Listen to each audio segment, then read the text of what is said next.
نبی پاک علیہ السلام کی یہ حدیث آپ نے بھولنی نہیں، یاد رکھیں گے انشاءاللہ، کتاب سمیت یاد رکھنی ہے، ترمذی میں موجود ہے۔ حضور صلی اللہ تعالی علیہ وسلم فرماتے ہیں، حضرت ابو ہریرہ راوی ہیں، نبی پاک فرماتے ہیں اللہ کی بارگاہ میں دعا سے زیادہ کوئی عزت والی اور تکریم والی چیز ہے ہی کوئی نہیں۔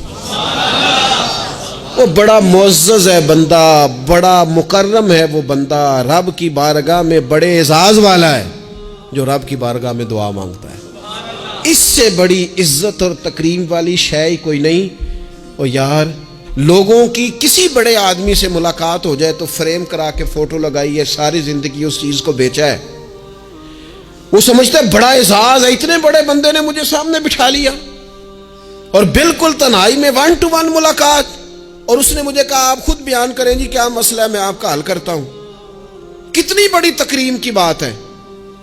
تو اگر کوئی دنیا دار بڑا آپ کو اور مجھے سامنے بٹھا لے تو لوگ سمجھتے ہیں بڑی تکریم کی بات ہے، اور جس کو رب کہے آ اور مانگ مجھ سے۔ وَإِذَا سَأَلَكَ عِبَادِي عَنِّي فَإِنِّي قَرِيبٌ أُجِيبُ دَعْوَةَ الدَّاعِ إِذَا دَعَانِ۔ فرمایا محبوب جب میرے بندے آپ کی بارگاہ میں آ کے میرا پتہ پوچھے تو ان سے کہنا میں ان کے قریب ہی ہوں، جب بھی دعا مانگیں گے میں قبول فرما لوں گا۔ کیوں نہ مانگے، کھل کے مانگے، اللہ سے راج راج کے مانگے، صبح شام مانگے، کمال مانگے، اور مالک کے حضور سوال کریں تو کرتے جائیں تو عزت بڑھتی جائے گی، وقار بڑھتا جائے گا۔